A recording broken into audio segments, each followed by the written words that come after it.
can count on me, Dan. I'm sorry?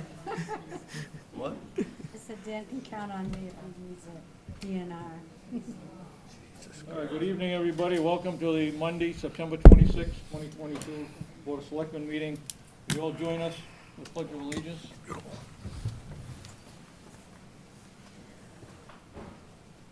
Pledge allegiance. To the flag of the United States of America, to the republic for which it stands, one nation, under God, indivisible, with liberty and justice for all. Got some people here tonight. Public comment. Inga, you had, is Inga here? You had a public comment? Yes. Your mic's off. No, it isn't.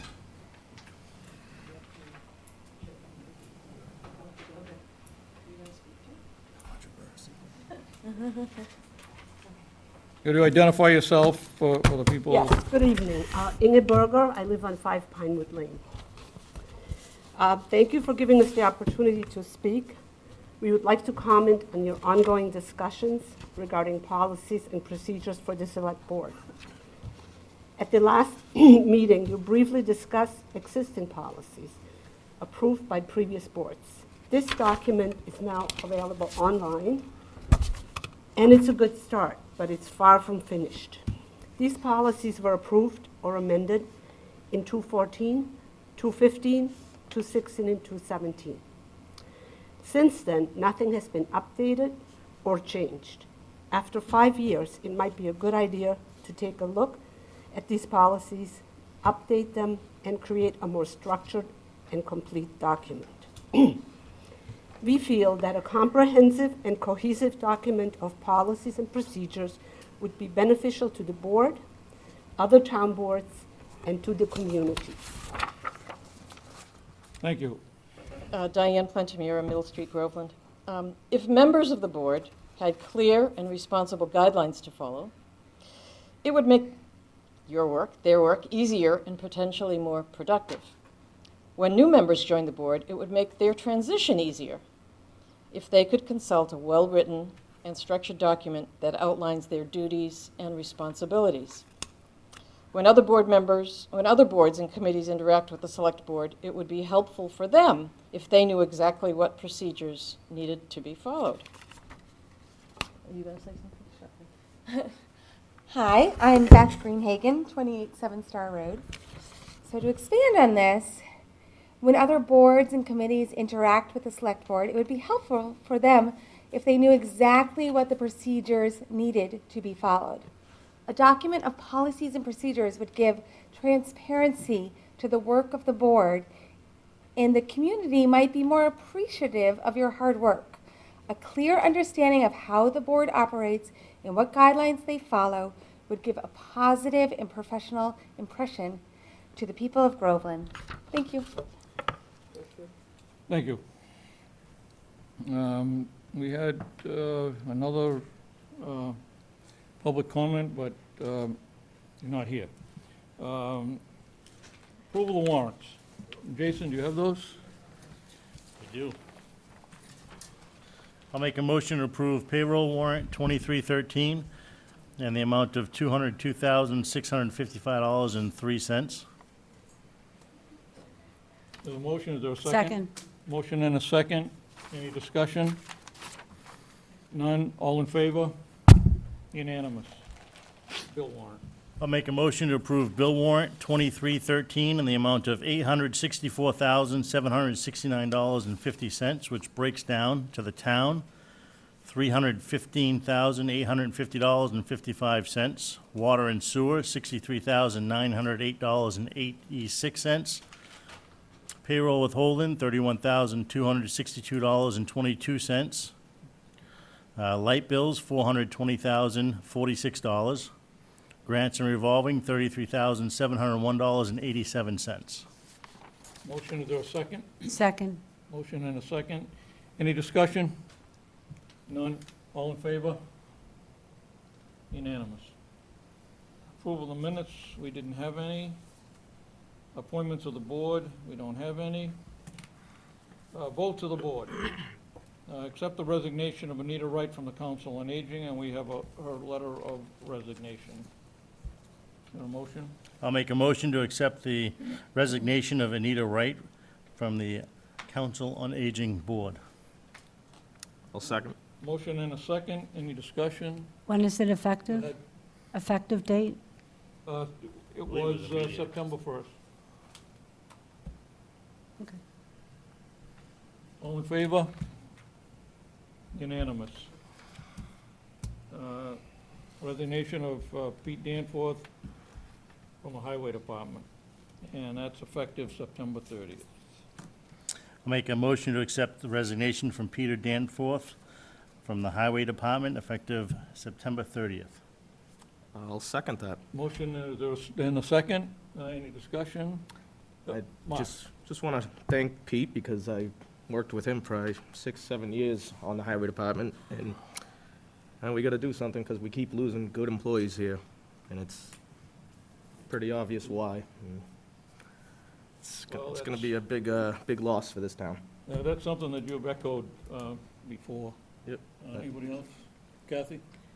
Yes, I was wondering if the board would consider allowing the town administrator to do an exit interview when we have an employee leave, because it's a good way to gather information, and we may learn things about why people leave. Maybe they're taking a better job, but there could be other reasons, and I'd certainly be interested for our town administrator to be involved in that, not us. Could we cut back on the could we cut back on the echo? It's a little difficult. Okay, thank you. Okay, resignation, we have a motion, we have a second. Any other discussion? Well, that was my question, Mr. Chairman, to the board members. Can we allow the town administrator to do an exit interview? I think that's a good idea. I think it's an excellent idea. Okay, Got to figure it out. thank you. And so, that would probably fall on you. Can you handle that? I can indeed. Okay. All right. So I think that's a great idea. All right, there's a motion, a second. Any other discussion? None. Peter did a good job, showed up all the time, helped Mark out. The town. We help the town. Yeah, he did. All right, motion and a second. Any other discussion? None. All in favor? Unanimous. Next, discussion and possible vote. State election discussion, election schedule, and constable vote, and we have the paperwork from the town clerk.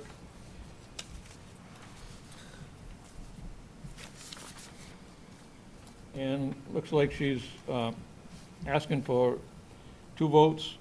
The Board of Selectmen vote to accept the reduced hours of the attached early voting schedule for the November 8th state election. Early in-person voting will be offered to residents of Groveland from October 22nd through November 4th. The reduction in hours request for the first week of early person voting is based on the low early in-person turnout for the September 6th state primary.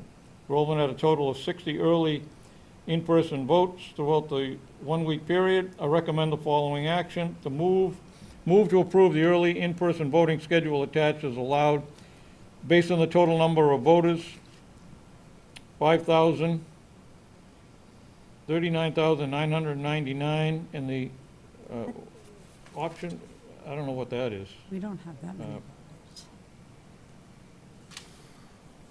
The option to reduce the required weekday early voting hours the first week by offering at least 50% of the hours, and she gave a, what she's recommending. Somebody want to read that? And then, early voting dates and times for the November 8th, 2022 state election will be Saturday, October 22nd, 9 to 4, Monday, October 24th, 3 to 8, Tuesday, October 25th, 9 to 2, Wednesday, October 26th, 9 to 2, Thursday, October 27th, 9 to 2, Friday, October 28th, 9 to 12, Saturday, October 29th, 9 to 3, Monday, October 31st, 8 to 4 and 4 to 8. Tuesday, November 1st, 8 to 4. Wednesday, November 2nd, 8 to 4. Thursday, November 3rd, 8 to 4. Friday, November 4th, 8 to 4. And the election day is November 8th, 7 a.m. to 8 p.m. Is there a motion? I thought you'd be here because I had some questions. What's that? I have some questions. You have some questions? Yes. Well, Rebecca, can you see the town clerk is in, and maybe she can? Don't want me to get that. Weird hours. Fire down.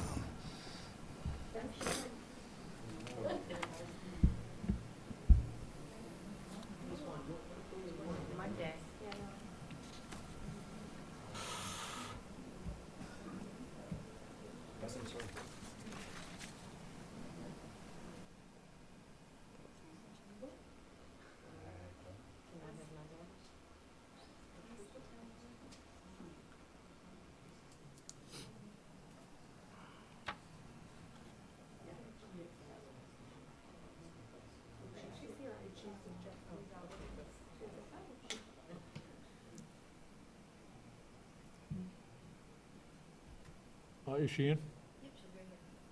Okay.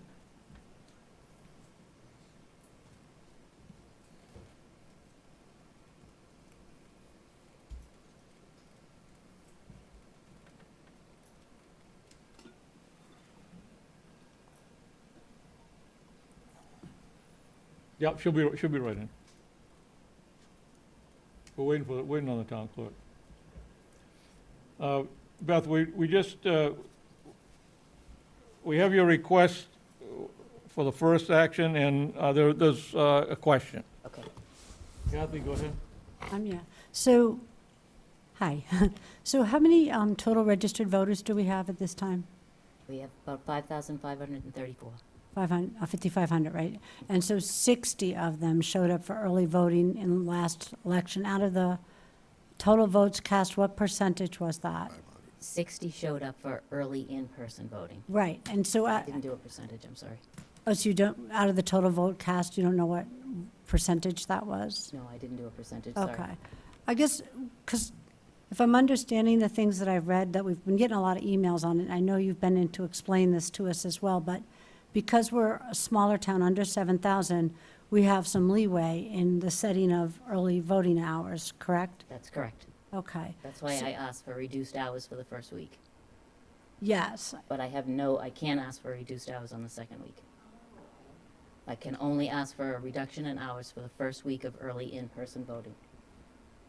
so you're saying the first week of the November voting, or? Correct. There are 2 weeks of early in-person I'm voting. okay, Okay. that explains my second question, why the hours changed so much from one week to the next. So the second week, they have to be regular operating hours. You can offer more in addition to that if we would like, but you have to offer operating hours the second week. Okay, so the hours that the town hall is open, they have to be able to vote. The hours that the clerk's office is open. The clerk, okay, just your office. Okay, and are you going to need this middle room for the entire 2-week period, or are you going to be able to set up the voting booth somewhere? Yes, we will need this middle room for the 2 weeks. Do you need to have all of your election staff involved, or just, and do we have enough money in our budget for this? No, we don't. That was part of the problem when I Okay. asked for money for my budget for this year and they cut it. They did not allow enough for all the in-person voting and all the early mail-in voting that is required of the elections. Right, this was just recently passed, though, I thought, the early voting thing. Yes, but in my okay. budget for this year, I estimated based on what I thought was going to happen, because they told us it was probably going to be voted on, and it was. Okay, so would you be able at some point to provide us with the cost of the last round of early voting, just so we can get an idea of how much this is going to add to the budget? Yes, because I already submitted the payroll for that, so yes, there is a figure on that. Okay. So the week starting with Monday before the election, is that the week? that we- Saturday it starts. Saturday, the 22nd. You have to offer 2 No, weekends I and know, I'm one just day trying to of see weekend. which week we have no flexibility on. It would start on the Monday, the operating hours of the town hall on Monday, That's why you are down for 8 to 4 and 4 to 8. That's correct. Okay. Because the town hall's open till 8 o'clock. Right, but I'm closed in between, so it was 8 to 4 and then 6 to 8. Right, with the adjusted, I sent you a corrected copy. Oh, I didn't get that.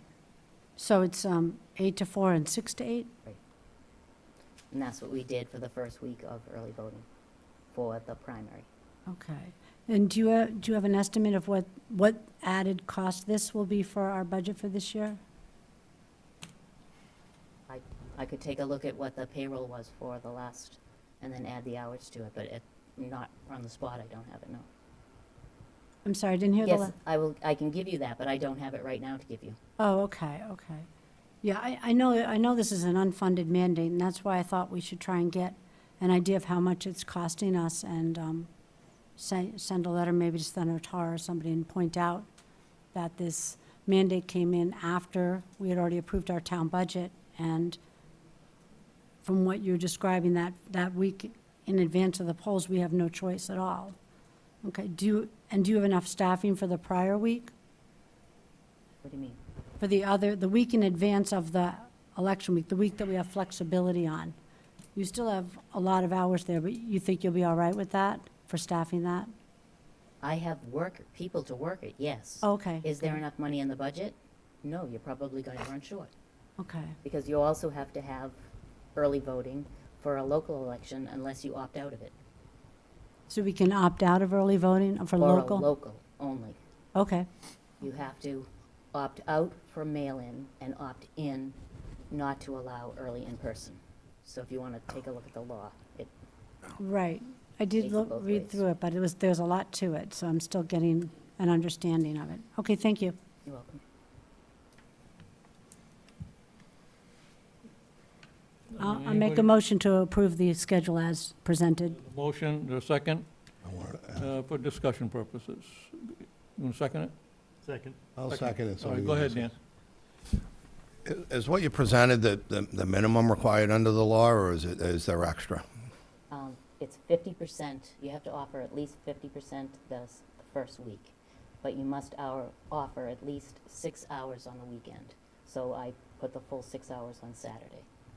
So you did the minimum required under the law, so we can't lessen it to any extent to save money in the budget. I didn't go to an exact 50% the first week, I offered more than 50%. But Is it negligible? Is it just, you need to offer a decent time for the voters to come in and be able to vote in person, is what I thought. I understand. I always thought voting on, the Tuesday in November was sufficient, but somehow we need 2 weeks in advance to accommodate everybody who have a busy schedule and something better to do.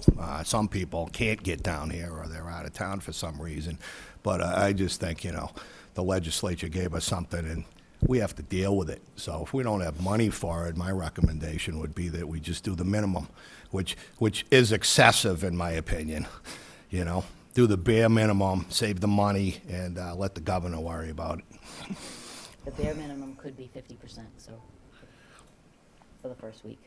So that's my 2 cents on it. We're spending money we don't have on an unfunded mandate, and thanks again, Beacon Hill, for giving us the bill for it, and in the interest of equity. I don't know if there was a problem that needed to be solved, but apparently there was.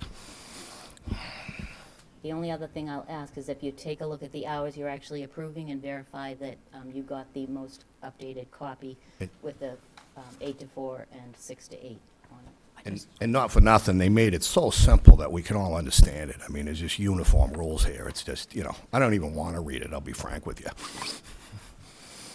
That's my sentiment. Anybody else? Mark? No, we're good. Jason? You originally, you had budgeted for the town election, March, April. Will you have enough to cover this and not cover the town election? Yes, I would say. Okay. All right. So at some point, we have to come up with the money to fund that one. Right, because they level funded from last year, which was the 8,500. Okay. Any other questions for the town clerk? None. We have a motion, we have a second to approve the schedule.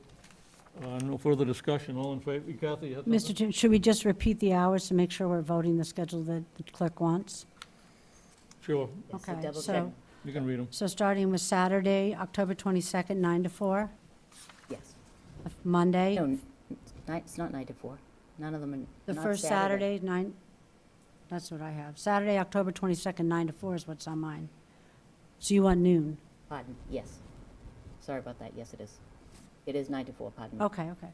So 9 to 4, then Monday, the 24th, 3 to 8, Tuesday, the 25th, 9 to 2, Wednesday, the 26th, 9 to 2, Thursday, the 27th, 9 to 2, Friday, October 28th, 9 to noon. Right? Then Saturday, October 29th, 9 to 3. Then Monday, October 31st, 8 to 4, 6 to 8. Correct, that was the Right? correction. And then Tuesday, November 1st, 8 to 4, Wednesday, November 2nd, 8 to 4, Thursday, November 1st, 3rd, 8 to 4, and Friday, November 4th, 8 to 12. Okay. Okay, everybody got that? No further discussion? All in favor? Oh,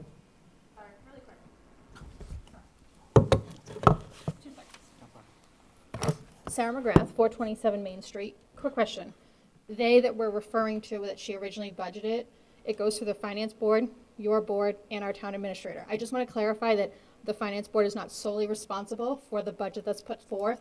If at any point anyone in those three departments thought it wasn't sufficient, that was the time to do it. It went to town meeting, and if anyone at that point thought there was a problem, it should have come up then. I just want to clarify it's not solely the finance board.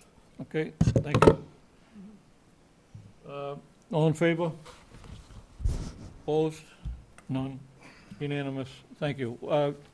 Could you just stick around till we Yes. address the other one? Yes. Probably won't be any questions, but Yeah, that one's straight. thank you. The other item that the town clerk was looking for a approval on, action requested in response to the changes made to Section 72, Mass General Laws 54, which now charges the select board rather than the person in charge of the police force with detailing a sufficient number of police officers or constables for each polling location. I recommend the following action. Move to approve a sufficient number of constables, but not less than one per precinct, at the polling location at every election therein, to preserve order and protect the election officers and supervisors from any interference with their duties, and to aid in enforcing the laws related to elections as required by Section 72 of Mass General Laws, Chapter 55, which was changed in Section 13, Chapter 92, Acts of 2022. And that sums it up. Is there a motion? You just made it and read it exactly how it says it right here, so I'll second it. Motion and a second. Any discussion? Go ahead. So we have new early voting dates and times here, and I counted what? It's like 12 additional days. Is that what it is? So we need a constable or a police officer each and every one of those, No. no? One of the election workers acts as the extra person in the ballot room to make sure the envelopes are signed before they're dropped in. So, no, I don't use a constable every day. So we only need a constable or a police officer on the actual election day, and that's not all of the other early voting dates. Okay, thank you. Nothing would surprise me. Let's pay for that, too. True. A motion and there's a second. Any other discussion? None. All in favor? Unanimous. Thank you for coming in. Thank you. Do you want me to leave this? Next is the ARPA project discussion. Kentucky Regional School District Bagnell School plumbing evaluation, and we have paperwork with that. Rebecca, do you want to start that off? Thank you, Mr. Chair. So originally, the assessment looked at the plumbing infrastructure and then also replacing the existing 2-inch water main that enters the building from School Street. It looked at replacing the school plumbing fixtures and kitchen fixtures to determine the cause of high lead levels measured from the building's plumbing fixtures and to provide a solution to reduce the lead from the drinking water in the building. After discussion from the Board of Selectmen, and specifically Selectman Parento, he had brought up using the new water service that was put in as part of the new addition in 2013. So we talked to the engineer, and they stated that it could be possible, and the plumbing engineer ran the calculations, and they felt comfortable that the single 4-inch service line would be able to support the entire school. Then later at the next meeting, Selectman McDonald had mentioned just skipping the actual plumbing in and of itself and replacing the actual drinking water fountains and utilizing that existing 4-inch feed. So we went back to the engineers, and they provided the assessment, the updated assessment that was included in your packet.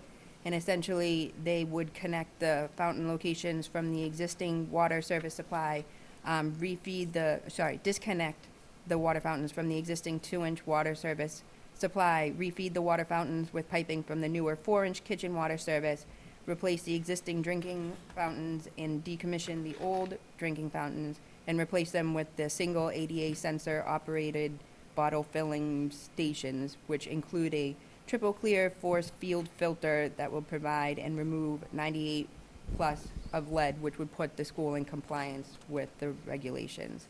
And that would come at a price of $85,997 compared to, the original $414 for the entire repiping of the entire school. Imagine that. Jesus. Thank you. Any questions for Rebecca? Yes. Go ahead. So in the original, they wanted to repipe the entire school, and the report that I'm reading on September 9th, is that their new report? On the cover page, it should say revision. Yep, September 9th. Yep. Yeah. that's So the most recent. I'm not familiar with this type of work, and so I'm just trying to make sure I understand it. Most of the existing domestic piping in the school area uses lead-based solder, so they're replacing all the water piping. The newer proposal is only to connect the newer service line to fountains only. So it would not touch the rest of the plumbing infrastructure in the building. That would remain as is. It said, the domestic cold water entrance from the street service is undersized for the needs of the user. The existing domestic cold water piping mains are undersized for the needs of the user. Upon final review of the existing building mains and/or branch pipe sizing shall be modified to accommodate. The system is in the end of its design life. The probability of system failures is possible. What does that mean? So my understanding is that the original line that feeds the building is older and therefore is not sufficient to add any additional capacity or any additional use, and therefore they were recommended that if we were going to tap into that particular line, that we upgrade the actual service entry from Main Street, from School Street down to the school. And so that was one of the options for them to pursue if we were to redo the entire piping and tie into that existing existing line to the road. And that was the 2-inch line, which they didn't think would be enough to handle the capacity of the entire school. Anything else, Kathy? Well, I'm just concerned why this is the revised report, and they're still talking about a possibility of a failure or something. Only if you were to change something or add something. So they give you potential options. You can replace the entire system. You could, it also says add alts. You could also do the service line coming in from School Street. You could also do the plumbing fixtures. You could also do the kitchen fixtures. You could add additional components to the project. But if as Selectman McDonald was getting at, if the sole purpose is for drinking water and drinking water only, take the clean line that was just put in 2013 and connect it just to the drinking water fountains, and you've met your compliance and provided the clean drinking water without getting into a very large, expensive, complicated project in terms of getting all of the infrastructure in place and organizing how you would abandon the original infrastructure, install the new infrastructure, and how that would all kind of work out. So what this will do for 80,000 is provide the clean drinking water, and they're going to shut down the other fountains. I saw that in the report. But when they say that under the domestic water heating, the domestic water piping appears in poor condition, are we replacing that piping? I don't believe so as part of the project. Okay. So we still might have to contend with this at a later date? Correct. Okay, so this doesn't resolve everything, it just brings it in at a much lower cost. So we're going to leave the water piping that's in poor condition there with the leaks that have been repaired and see what happens. So Kathy, can I just clarify one thing? So Sure. pretty much, they didn't know we already had a new water main feeding the new cafeteria. Mm-hmm. They didn't know any of that existed. They just thought we have to replace off 97 down to the old boiler and everything, because they thought that was the only feed for the whole school. So then we told them there is a new feed in the new cafeteria area. Why can't you use that? And then, I'm assuming they're salesmen trying to get as much as they can, so.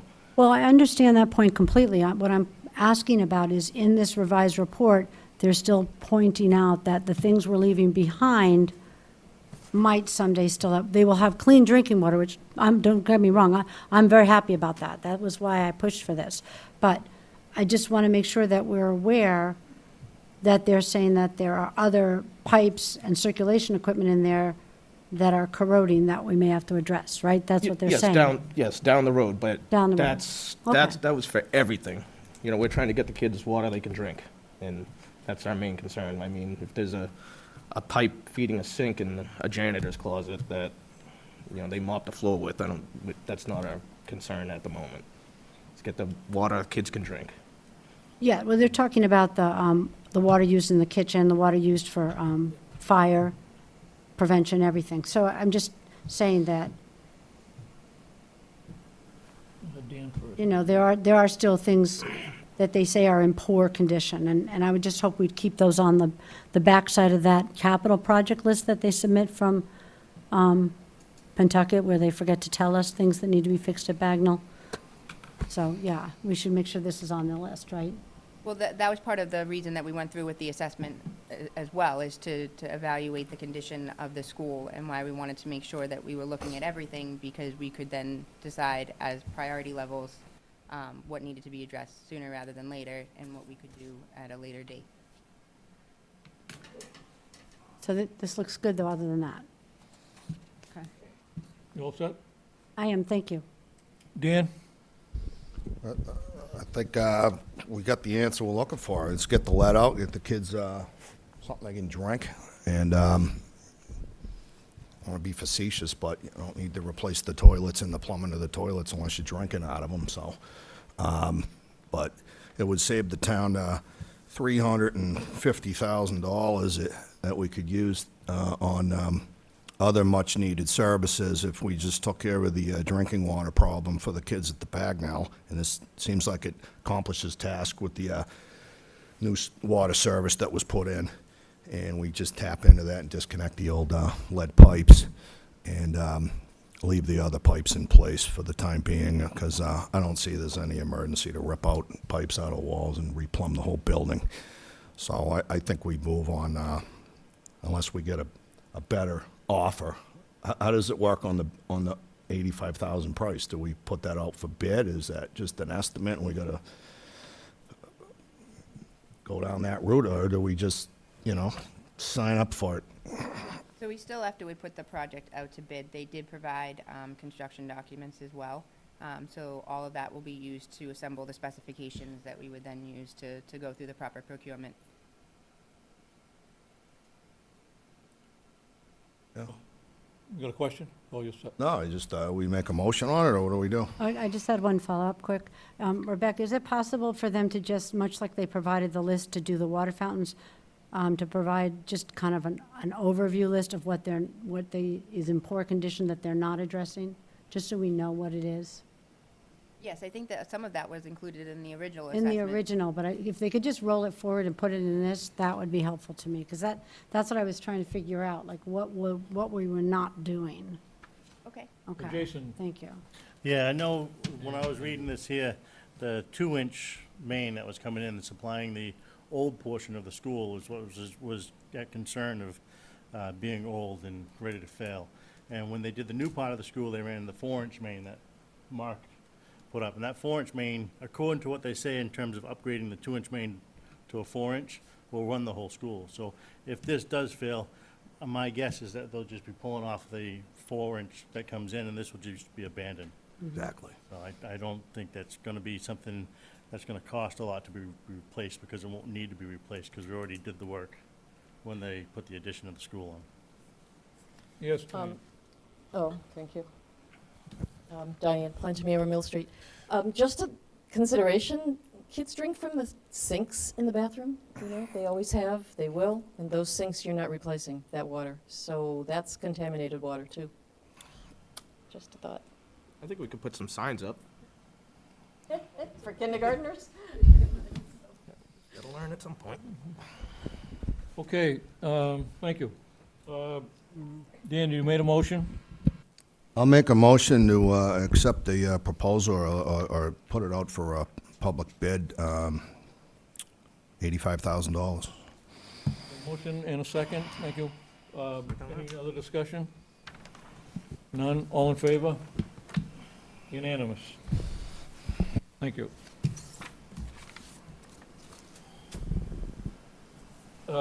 Next, the premium pay for water and sewer union, and this was held over from, do we wait till we get the final cost for the project of the Bagnell? You want to proceed? Mark? Well, earlier, we lost an employee from the highway department due to not taking care of our workers. I think what the water guys were asking for, I mean, we're saving 300 and something thousand already. They're not gonna, the bid shouldn't be too far off from that number. I think for what they were asking for, I think they deserve it, and it's not a big number where it's gonna affect the water situation. Okay, For the thank- school. Rebecca, do you have the figures? And then Jason. Do you know what they, so everybody knows what they were asking for? So for just specifically for the water and sewer, because I know we were talking about how the fire department and the police department were put through a formula, and the formula was based upon the amount of hours worked, and it was in a tiered section. And so I believe at the last meeting that the representative from the water and sewer union stated that if they weren't all getting the same, they didn't want it. And if we use the same calculation we really did for police and fire, that individual wouldn't qualify for the same amount as his other two employees. Jason? I still stand by what I said originally, was that once we agreed to give it to the fire and police, we should have given it to everybody. And I believe that would be at a cost of, according to the formula that we used for fire and police, of $36,200.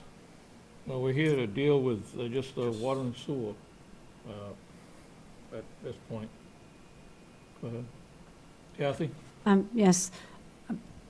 Please don't take any offense, Mark, but I don't feel that you can participate in this discussion, because if we do go town-wide with this, I believe you were employed during the pandemic by the town of Groveland, right?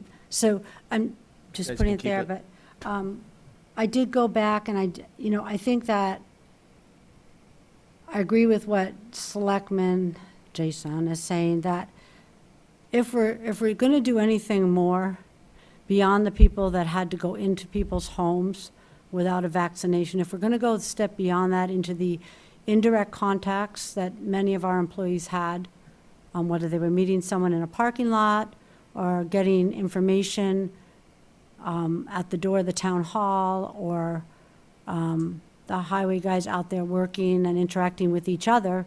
And even though we voted to try and separate everybody and told them not to work together, they still came to work and did the job for the town, and I get that, I appreciate that.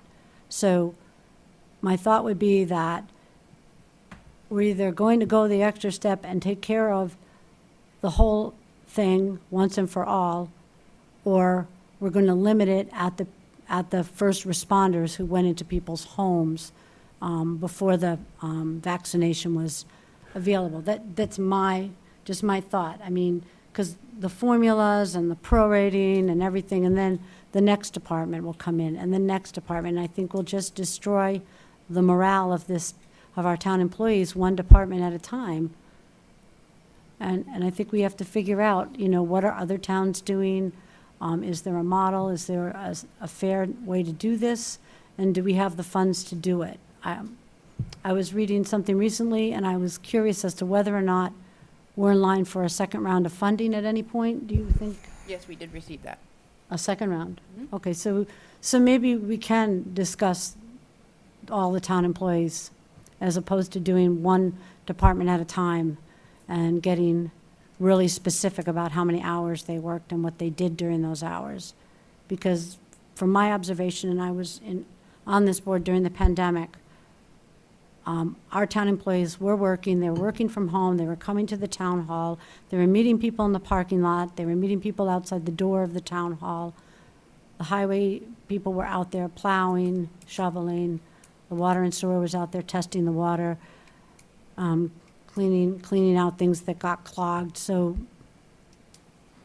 if we're gonna make that leap from the first responders, then I think you need to do the whole employee base. Okay, anybody else? Yeah. Dan, go ahead. I said I'd support it depending on the outcome of the Bagnell drinking water situation, and that problem's been solved for about 20% of anticipated cost. I think Water and Sewer was looking for, I think the number was about $6,000. I think they earned it, they deserve it, and, I'm a desk jockey and an accountant and a lawyer and a few other things, but their job is a heck of a lot dirtier than mine, and, they're dealing with germs, so I think he pled his case pretty well, and, $6,000 is a drop in the bucket. Wish we could pay more, but, I'm in favor of what was initially requested from Water and Sewer. Okay, anybody else? Let me make a motion. Well, yeah, if they want to do it townwide or whatever, I mean, you guys can exclude me. I don't need the money for the time I worked. That was a couple of years ago, and I want to look out for the employees that we still have here that, so you guys don't have to pay me that $2,000 or whatever the hell it is, as long as I can help vote towards this. I don't know if that makes any sense, All but right, motion?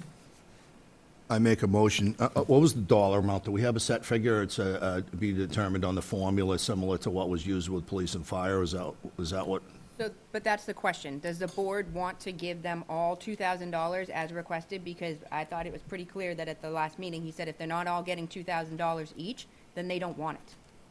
Understand that. I make a motion that get $2,000 each times 3 for a sum total of $6,000 and end it. Thank you. Motion, second? Second. Motion and a second. Any further discussion? None. All in favor? Opposed? 3 in favor, 2 opposed. Motion carries. Next, A point of information, go ahead. Mr. Chairman, again, and I don't mean this in a mean way, but I do not think that Selectman Parento can vote on these issues. It's not proper. Mr. Chair? Go ahead. I think that's to be determined. If he waives any money involved, then that avoids conflict. He's said on camera, what'd you say? You waive it, you don't want it. I don't want it. Seems to me that resolves the issue of recusal. I agree. So, You had something, Jason? Oh, I agree. Okay, motion carries. Next order of business. Water enforcement during drought, and we have the water superintendent here. We got we had asked, I had asked at the last meeting for a list of the people that have a water, still water and well is restricted, and we got a list. It's not very extensive, along with the comment that residents that have private well do not fall under our authority. We suggest that private wells follow restrictions, but have no authority to mandate this. Colin, you want to just speak on this? They putting you on your spot? I'm here, so. Okay. And you're being followed. Yeah, oh, great. Yeah, so I guess, I don't know if you have any specific questions, but. So we're, Anybody got any questions on the water restriction for Colin? Go ahead, Dan. Yeah, you came before us, and you, just curious, you said you could give out warnings, but to enforce, you'd need to go to court, I don't know, it was district court or superior court, and it just wasn't cost effective. yeah, I mean, so. we kind of went over this before the last time, but I did a little more digging, and not surprisingly, the bylaw that we have in town actually makes it more difficult to enforce the water ban versus if we just went with the MGL, which gives the water board the ability to set the rates, fees, fines across the board. If we do it through the MGL, then it just gets put on their bill, and if they don't pay that, well, then it gets leaned and it comes out of their real estate taxes. We have this bylaw, which dictates that we have to bring that to court to collect the money. So by having this bylaw, it basically tied our hands that it's going to cost us more money to collect the fee than it is the fee itself. So it doesn't make any sense to me. And I think that dragging a bunch of people to court for $50 is a waste of time, a waste of resources, and definitely a waste of money to pay Copeland and Page to go there to do that. How many warnings did you issue, if any? We handed out, I don't know, I didn't issue the town any warnings for Approximately. maybe 3 or 4. 3 or 4. So it's negligible. Yeah. Most people have been obeying it based upon the hours that the wells have been running. It's much less than what a normal summer would be. So we're in pretty good shape. You know, could people be doing a better job? Probably. But, you know, unless we're out driving around between the hours of midnight and 5 a.m., unless people call and actually identify who they are and where they live, it's pretty difficult. We did get a good amount of people who called and complained, but called anonymously, didn't say where they lived, and didn't say who they were complaining about. So at a certain point, it's like, what do you want me to do if you're not going to give me any of that information? Drive around in circles? Yeah. So. Look for a guy with a hose in the front lawn. So how are we doing on water now that it's been raining? Good. We've actually gained about a foot on the water table. We're still lower than what we'd like to see, but we're in okay shape. What do you need, another foot? A couple feet. 2 more? Yeah, but it'll take until the snow melts in the spring. So what happened the last time we had a decent drought, like in 2016, we didn't see good recovery until the spring. So it is what it is. Can't make it rain, so. Anybody else question for Colin? None. Are you going to work with the water board to come up with a change in the bylaw, or? Yeah, I would like to propose a change in the bylaw. DEP actually has model bylaws, and it was the most recent one they put out was in 2018. I couldn't find a date for when our current one was adopted, but I know it wasn't in 2018. So I'm going to look at the new one, see how that will affect Groveland, and try to present that as a warrant article to be updated. Are you going to, when the article is written, you'll do it under the, requested by the water department? What's that? When you write the article, you'll do it requested by the Groveland Water Department? Yeah, it'll be by, it's, I would assume it would be by the water commissioners. Okay. Any questions for Colin? None. Thank you for coming in. Appreciate it. Next, water treatment facility discussion. Dan, you asked this to be put on? Yeah, I mean, you know, it's been an ongoing point of discussion around town. Some people have brown water coming out of the faucets and others don't. So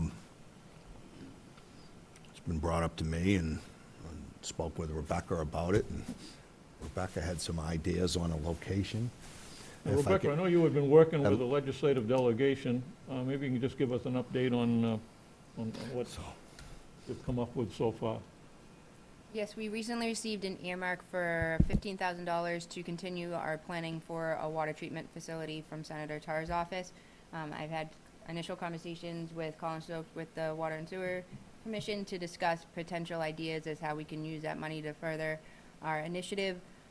There were talks about potentially utilizing a building over near the Archdiocese over on Washington Street. That just recently came into the Archdiocese hands, and so we were looking at potential reuse of the building. We are definitely in our due diligence phase, but we are working to figure out whether or not that would be a suitable location and whether or not the Water and Sewer Commission would like to proceed with such. Thank you. Dan, follow-up question?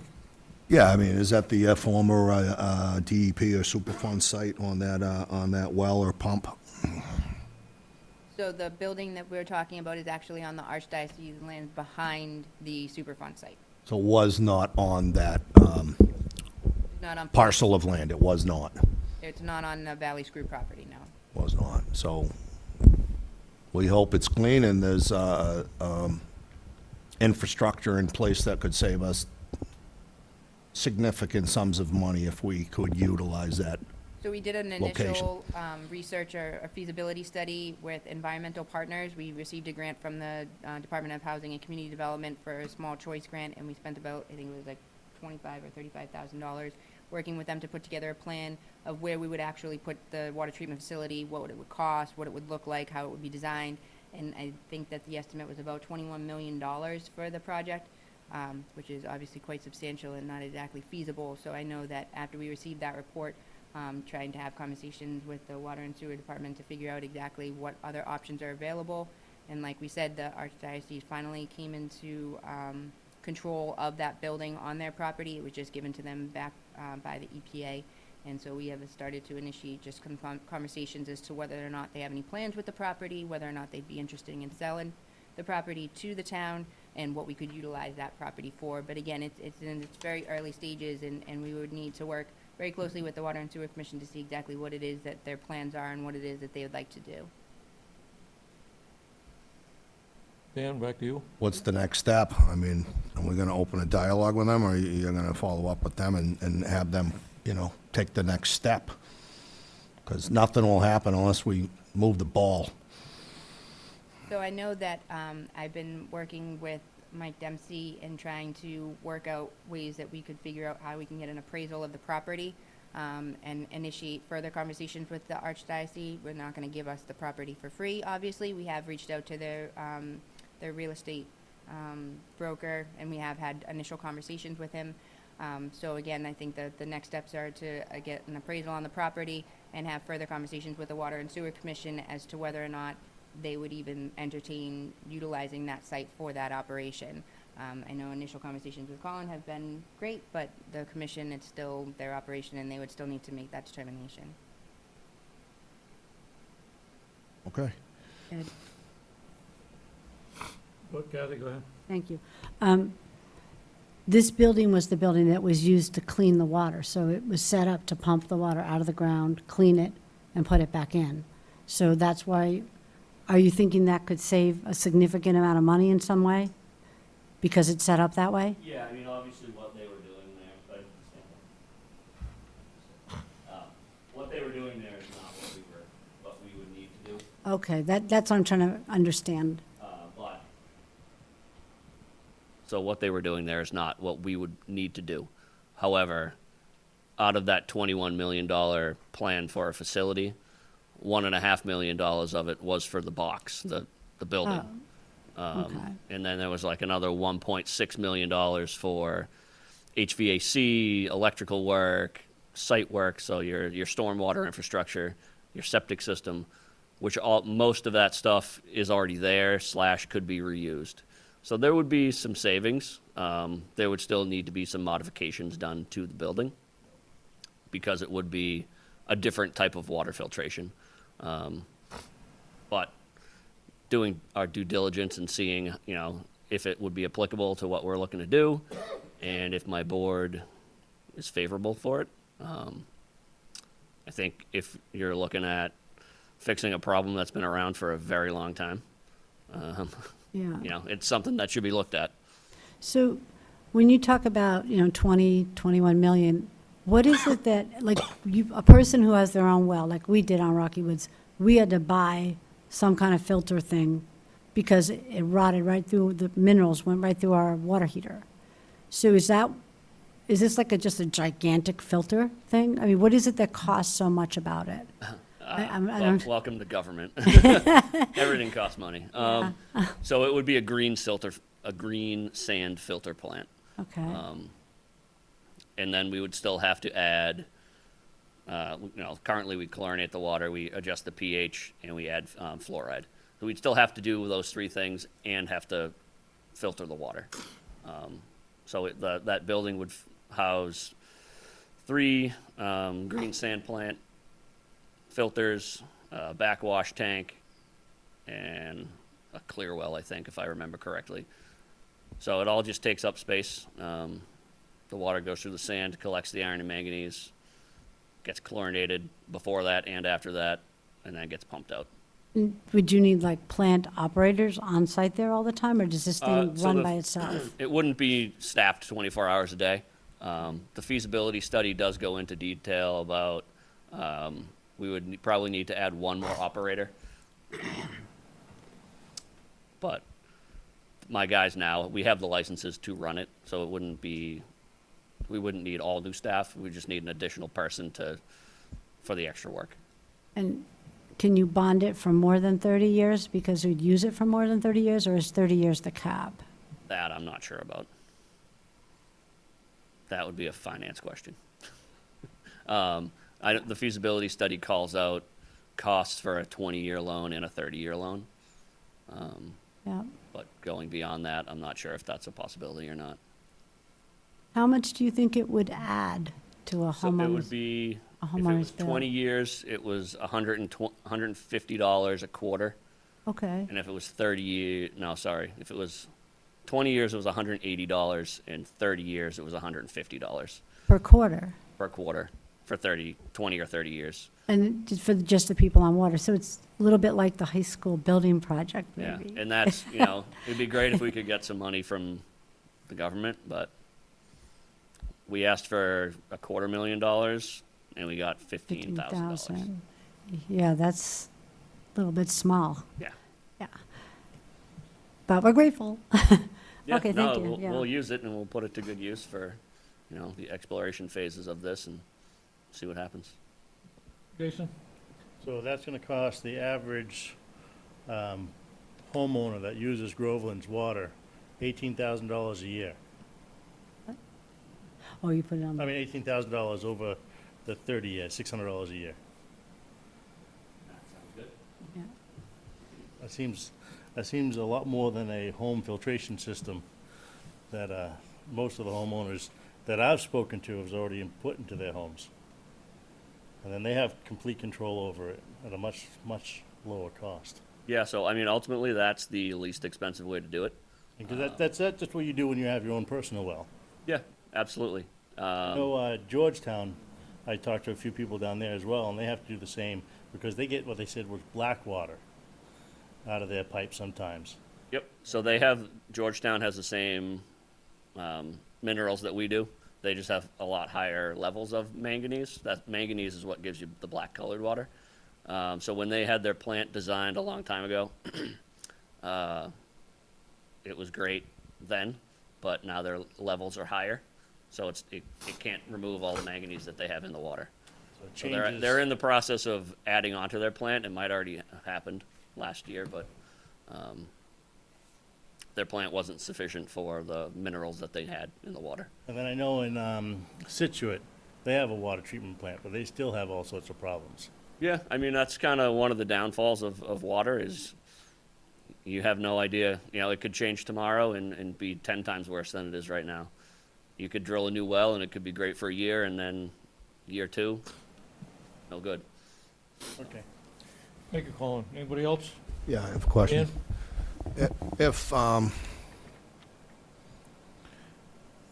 If the water plant was to come to fruition in a planned form, would that be entirely up to the water commissioners, or would that hit the ballot in town? I mean, could you help me with that procedurally? Could that be brought before the voters to see if they want to spend the $50 a month on clean water versus getting their own in-house filters?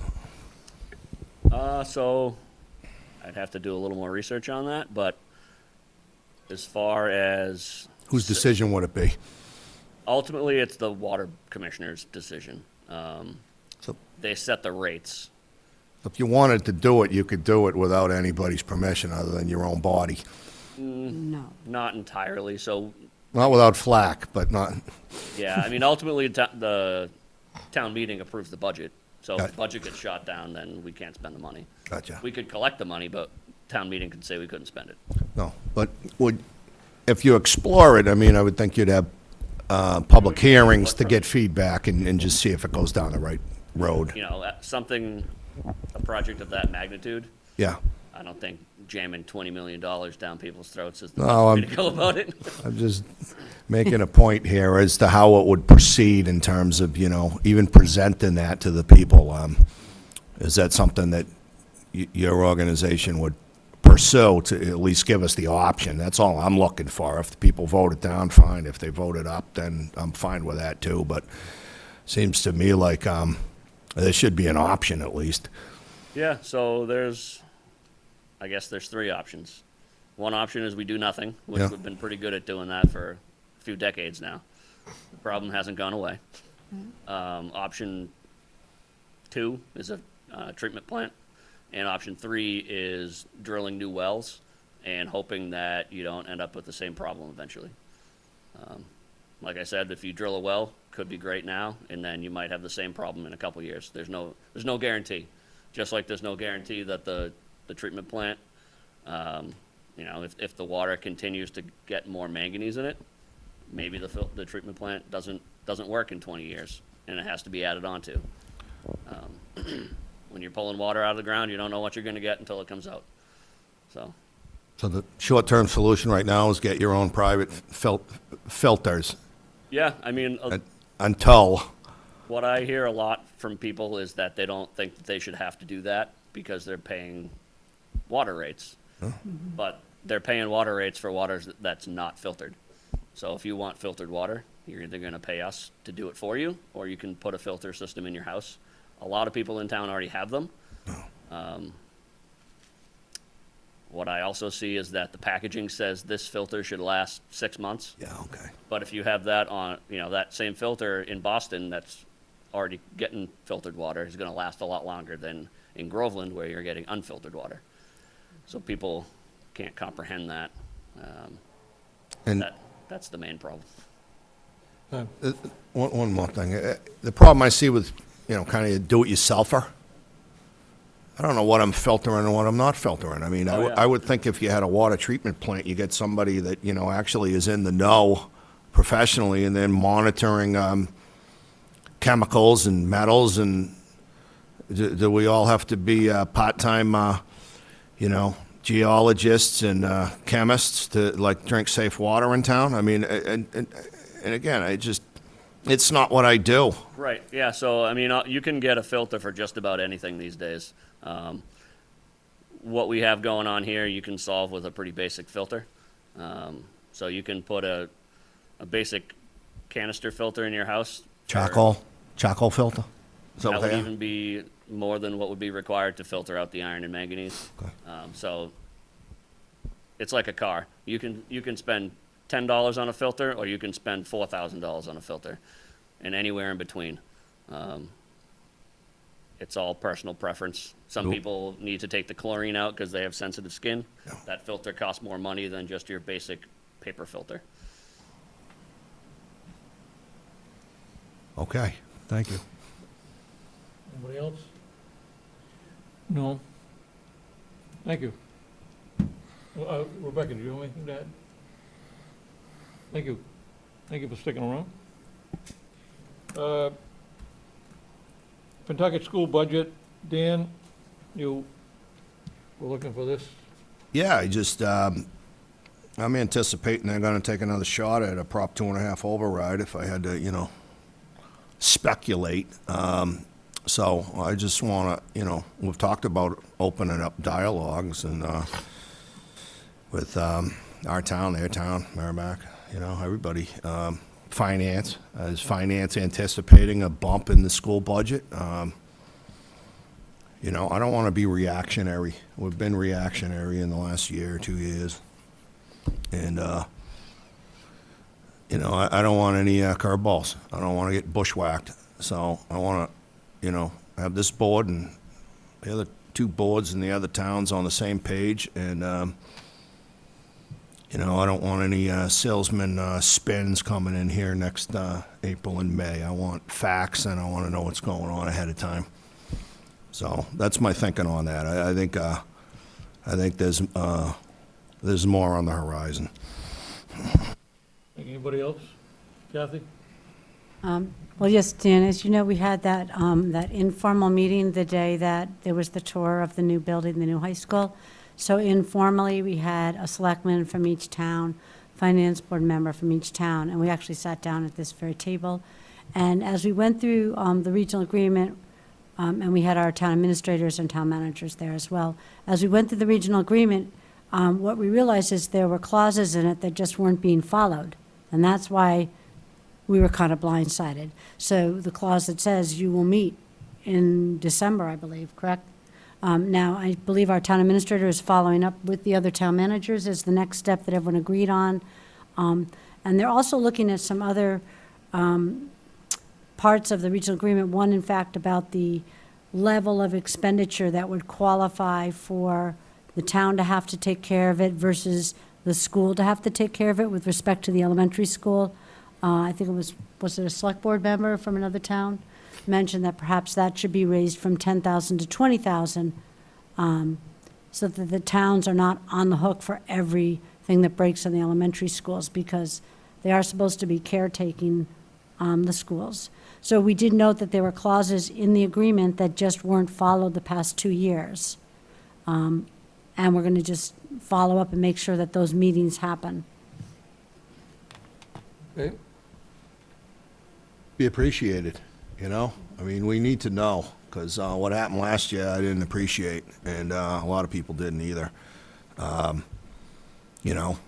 don't want it to be a situation where we're in here, it's like, oh, the kids. I got 3 kids too, and we got seniors in town too that have needs, and I don't know that we meet those. So, it's competing interests always, and depends on what side of the fence you're on, apparently. But, I don't want to sit here and just, have to fight a Prop 2.5 override. I mean, it ought to be thought out in a process, and if we need it, we spend it, and if we don't, I don't want scare tactics.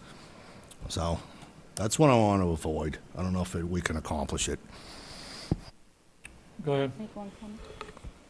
So I'm Ruth Rivard. I live at 6 Berrywood Lane in Groveland. I chair the town's finance board. I've been on the finance board for 7 or so or more years now. And just to comment a little bit on the school budget, you're absolutely right. It's 65% of our town's budget. It's a massive number. And when we can raise our taxes by 2.5% every year, the school budget is not staying within a 2.5% increase. It's been far above it. It's been averaging 3.5%, but the last 2 years, last year there was an override that failed, so it came back down. The year before that, it was a substantial budget increase. I don't want to say off the top of my head, it was far more than 3.5% of what it's been. So it's a big, big deal, and it really does need to be addressed with all three towns. That said, we just built this new school. We want it to be a very good school. We very much support education, but we also, as far as the conversations in the finance board goes, we need to have planning, we need to have priorities, and they need to be done in accordance with the town and the town's priorities. And as Dan just said, there's the seniors in town, they have competing priorities.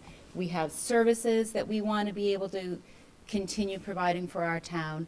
We have a lot of budget numbers. Insurance just goes up. We have no control over that.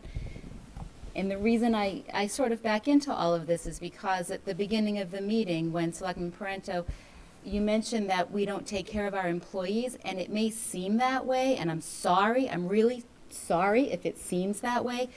We care about our employees. We care about all the competing priorities in the town. And there's only so much resources. Again, we can raise our taxes by 2.5%. The town votes for certain priorities. They vote for certain revenues that we allow. They vote for certain expenses. And we do our very best to equitably, fairly allocate those resources and also to responsibly plan how we spend those resources going forward. What the priorities are for the future and for today. What the priorities are for stabilization, for planning, for ongoing planning. And so it's complicated, it takes a lot of work, it takes a lot of listening, it takes a lot of communication, it takes a lot of collaboration. And the school has to be the first priority because it really is the biggest number, but I just want it to be clear that the town really does support all of the competing priorities, including its employees. The employees are very important. And the final thing I'll say is that's why we did fund a wage and classification study for the employees so that we can really fairly implement wages over time in a methodical way rather than just, who comes in, who talks, who's here, who's not. We're not all here to oversee it every day. And thankfully, we now have a town administrator, and that was the first step in really putting this planning forward thoughtfully with time. So, thank you. Dan? Yeah, how soon can we anticipate getting numbers from the school committee and the school district so that we have reaction time and enough time? How much time do you need for finance, or it's just like they give you a number and then we're scrambling? The budget process is an iterative process. The school committee says they start their planning in December, but, over time, you get state funding numbers get released. It's a changing number. I mean, the number was changing after we voted the budget. I know the school got additional aid after the budget was completed and voted, so it's always a changing So number. do they reduce their budget after they get the extra money, and do they say, oh, sorry for the alarmist, Prop 2.5 push there, we got extra money? Do they call us up and say, oh, we could drop our number? No. I already know the answer to that, okay? Why not, I folks? think they have. I think other So, schools have. what else do they in the get away past. with? I mean, it's like getting But- away with something. It's like Well, it's a you matter of- right, cry I mean- wolf and cry poor mouth, and then you get money in after the fact, and you don't tell anyone about it, or you keep it amongst yourselves, Mr. Chairman? Oh, I'm out of order. I'll Dan's got the floor. strike that. You can have it. I'm good. I made my point. We start as early as we can, and it's an iterative process. It'd be nice if That's they could what I would move it say. up, that's all. Dan, hold on. Kathy, go ahead. So, Dan, if you read the regional agreement, you'll get the answers to all your questions. Oh, I'm sure. Yeah, it's actually in there. But just to one point that I thought was pointed out by one of the selectmen from the other town under Section 12 of the budget, there is a specific clause, number 6, it says, if, in the opinion of the Board of Selectmen and/or Finance Committee of any of the towns, the regional school district budget will not fit the budgetary capabilities of their town, they can request of the Regional District School Committee a special meeting to discuss the budget. This meeting shall be called within 7 days of the presentation of the budget to the member towns. So that clause was not honored the last time around when we knew that it didn't fit into our budget. we didn't get the opportunity to meet with them, to talk about it. So I think the one thing I can say about this meeting that I was at with the board, with a member from the other 3 towns, we're all on the same page that these clauses that are in this agreement will be followed. And I believe the first budget meeting is in December, if you read the regional agreement. And if you just go through it, you'll see that it's actually a fairly decent agreement. We just haven't followed it. Dan? It just sheds light on the fact that the more procedures you have and no one reads it, nobody follows anything. So why don't we just do the right thing and just have a common professional courtesy and give us advance time on some of these things? I just appreciate common sense, okay? If we need more than a day or a week or a month to go through a, what is it now, almost a $50 million school budget or what, close to it, it's coming up there, right? Right? They wanted, what, $9 million over 3 years, I think is what, and then we said no, and, oh my God, they're gonna lay off teachers, and the kids. Kids are spoiled, in my opinion. I got triplets in the high school, and they're spoiled. We don't need any more money, okay? So, that's my opinion. Wait till he finishes, please. That's my opinion, as much as it ruffles feathers, okay? So, yes, Kathy's right. If I read the regional agreement, and if everybody else read it too, and we all followed it, then maybe things would procedurally done and everybody would benefit. But the right hand doesn't know what the left hand's doing, and that's a fact. Go ahead. The one other thing I would encourage you to do is to reach out to the Groveland members of the school committee and make sure that they're part of this process and that they know what the town's side of the budget is and what happens to the residual budget of the town after the school budget is voted. I think it's important for particularly the school committee members that represent our town to have a full circle understanding of the process. That's all, thank you. I think that'd be helpful. Anybody else? Yeah. Kathy?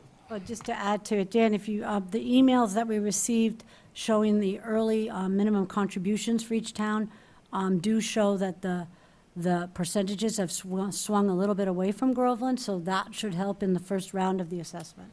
But we all get those. Mark? No. Jason?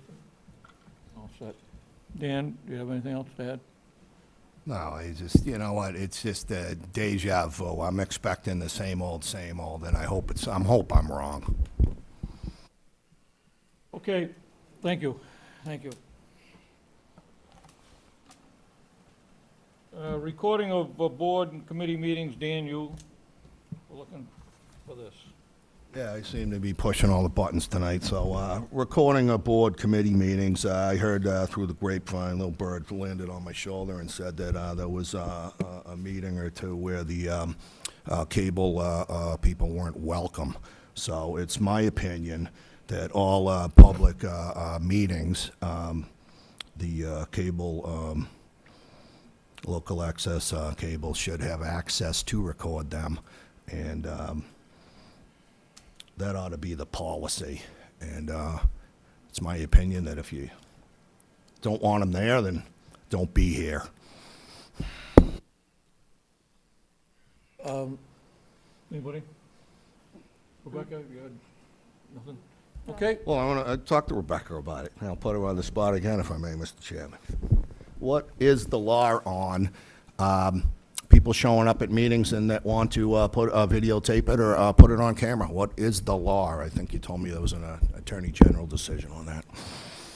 There's recent Attorney General rulings that you cannot prohibit somebody from recording a meeting as long as they stand up and state that they are recording the meeting. Okay. And was that done and they were denied? Does anybody know? Which one? Was the local cable guys denied access to a meeting? Fact or fiction? From my understanding, that was the fact. Because I want to go to the source. I wasn't there, so I'm asking the question. I heard about it, and I want to address the issue, because I don't think if it's true, it should happen, but I want to see if it was. Jason DeJesus, 42 Kelsey Road, Lee, New Hampshire. I arrived to do the meeting for the Board of Health. When I arrived, I started setting up. A gentleman, which I don't know the name of, appeared to me, immediately started asking questions.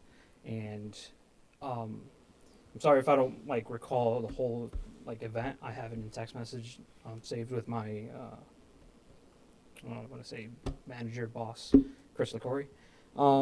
So as I started filming not filming, but setting up, the gentleman approached, basically said what we were doing, why we were here. I stated I was here to record. That person then said that no, we weren't, that we're going to get out of here, that we should get out. And I believe he also said something about a free country. Yeah, he just went on a rant. Essentially, I was like, all right, you know what? I'm not going to keep doing this because obviously this is not going to be very productive for us and the people meeting. So we just decided to just go ahead and tell Chris LaCorey and go ahead and leave. Dan? Yeah, so I don't know, for the record, I think you should have free access on any publicly posted meeting, free reign. And if anyone throws you out of the meeting, you let us know, because that shouldn't happen, period. Okay? So,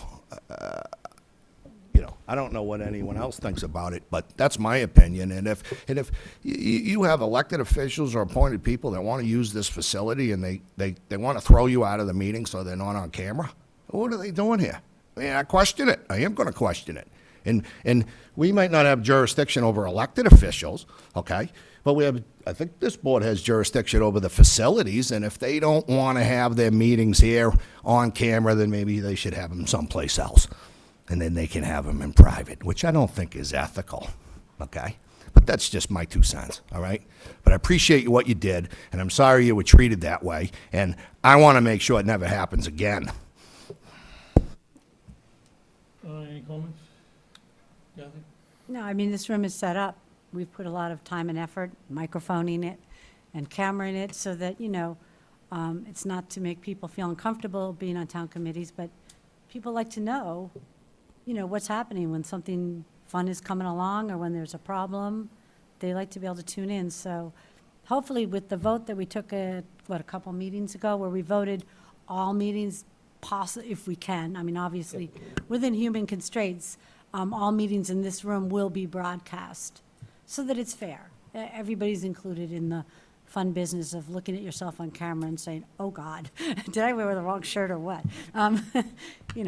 Nobody likes seeing themselves on camera, at least people I know. So it's just a necessary thing to kind of keep everybody in the town informed. So sorry that happened, but I think we've sent out a message after our vote, right? Our town administrator informed everybody that this was the way it was supposed to be. So hopefully that would not happen again. Yeah. That happened after. Oh, it did? Oh, shoot. Sorry. Yeah, no, it's all Maybe good. we need to send another email out? I don't know. Dan, That's back to you. not Yeah. okay. Just, the issue came up before, and whether or not cameras are required. And I think it went before the State Ethics Board. They said it's not mandatory. But that's a distinctly different issue than somebody shows up at an open meeting, okay, and they want to record it, okay? They just have to let you know they're doing it, okay? And I think there's, wiretapping and privacy issues. You have to know you're being recorded. So I think that's just a notice disclosure there. But they can't prohibit you from it. It's the newspaper's allowed in the building, the people have cell phones, and they can record, and you're no different. So I just hope people understand that. It's not required that you film digitally or otherwise, but it can't be prohibited if somebody wants to. Does that make sense? Yeah. Am I right on that, Rebecca? All right. Thank you, Mr. It's a Chair. shame that you got treated the way you did, and these are public meetings, and in the past, and I'm going back several years ago, when we had 3 newspapers covering the town of Groveland, way people pick up their news today is not through the newspaper, it's through the local access cable channel. And other than that, it seems like the boards that, they're operating in stealth mode. People don't know what they're doing. And that's happened before. And I think the meetings ought to be held here. I disagree with Dan, who's able to have them elsewhere. They ought to be held here, and they ought to be recorded, and they ought to be on the TV. I'd like to withdraw what I said. I don't think they should be anywhere but in this building, okay? I just, pardon my flippancy, they shouldn't be in the parking lot of the men's room or anywhere else. They ought to be here, and they ought to be publicly disclosed and transparent. So, I'll allow that retraction. sorry for what I said, okay? I don't know if you really are, but I'll take. Thank you, Jason. Thank you. Yeah, thank you. All right. Anybody else comment? Yes, go ahead. So I just want to also, Ruth Rivard, 6 Berrywood Lane, Chair of the Finance Board. We were prepared to have our meeting recorded last week. Something went awry and there wasn't somebody here to do it. But just since the topic came up and I hear you say that several meetings weren't recorded. As far as I'm concerned, we're very open to it. I think the transparency is important. I embrace it, and I sent a message out to the whole board reminding them an hour before our meeting that it was going to be recorded. It was a great meeting. I wish that everybody could see what we talked about. I think it will be a great way to really all start to also improve communication and really understand the competing priorities and the tight budget that we're in and the position that we're in. So we're very open to it. We embrace it. Thank you. Okay, I think we can wrap this up. Thank you. Next, town administrator's time. Rebecca? Yes, I just have a few items. I just wanted to update the board that Boston Sound System Solutions has rolled out their new computers here at Town Hall, and they are now starting over at the police station. We have also semi-completed our municipal fiber project. There's a few other items that we need to do, but we're pretty close, and we also want to give a shout out to the Groveland Municipal Light Department for all of their hard work in trying to get the connection up at the pole on the street. They've supplied the bucket truck and also helped us get the infrastructure in place, so we were very grateful for them. Then we will be sending out an email for the 2024 capital improvement projects. The request will be due on November 1st, and the capital improvement committee, which by default is the Board of Selectmen, will begin to review those in early November. Then lastly, just to let the board know that the town accountant and I met with the finance board last week to go over the preliminary fiscal year 22 budget and revenue report. The information was also shared with you all this past Thursday. You'll see that we are currently projecting a very loose figure of $220,000 to fall back to free cash. So we're very excited about that. Hopefully everything moves in that direction. There are a couple of reasons that we're projecting this figure. There was a few larger tax title accounts that were paid off, the number of building permits, and the fees were a little higher than that was projected. And we also received 2 pilot payments from the Groveland Housing Authority. The one from fiscal year 21 had not been paid.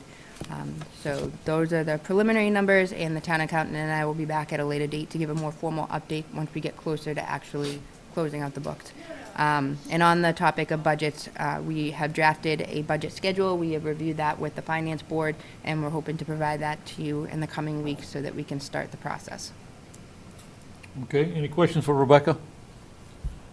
None. Thank you. That's it? Selectmen's time. Kathy? Nothing. You're all set? Yep. Jason? I'm all set today. Dan? I'm good. Mark? Great. All good. Well, I'll add something. We just remind everybody that Saturday, Pine Speedway Reunion Day, 10 to 4. Usually a great time, and it gets a good crowd. Old or unfinished business, I don't believe we have anything. Yes. We do. Go ahead. So tonight we talked about policies and procedures in the public comment. We also spoke about a meeting that was supposed to be recorded, and one of the elected officials told the town employee to leave. Okay, and we have not adopted a code of conduct so that elected and appointed boards and committee members have to treat each other with decorum and civility. And I think we should lead the way by doing this. I mean, other towns have this. This is not something that people don't do. Many of them have like a handbook, and it's great because you can look in it and you can see this is how you're expected to behave. This is how you can interact with a town employee. This is how you cannot interact with a town employee. And I think that we need to have that so that our town employees don't get thrown out of meetings, which essentially is what happened. And it needs to be addressed. It happens over and over again, the lack of civility, decorum, and the rules only apply when we want the rules to apply. And when we don't want them to apply, we don't follow them. No. That's no good anymore. It's time to just adopt a handbook for the Board of Selectmen and set the tone here for the town of Groveland. So I'd like that on an agenda. Policies and procedures, we can get that on the next agenda.